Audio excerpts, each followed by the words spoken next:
Hablábamos de lo que sucedió con una mujer de 27 años, una mujer embarazada que pudo llevar a término su embarazo a pesar de padecer cáncer de médula. Dio a luz a un hermoso bebé.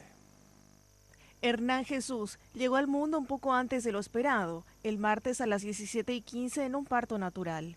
Es el segundo hijo de Herminia, quien puso en pausa su tratamiento contra la leucemia para recibirlo. Tuvo un parto normal.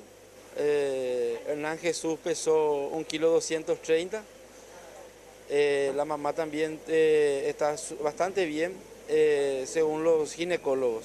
Si bien ambos se encuentran bien, el pequeño Hernán deberá permanecer en la sala de cuidados intensivos neonatales por aproximadamente un mes, en tanto que Herminia debe retomar sus tratamientos para combatir a la leucemia.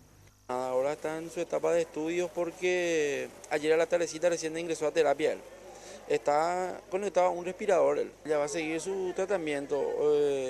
El día de hoy o si no mañana vamos a volver a hacerle un estudio que es de la médula para ver qué tal avanzamos con su tratamiento. De acuerdo a eso vamos a ir, si no esta semana, la próxima semana ya continuamos, si Dios quiere.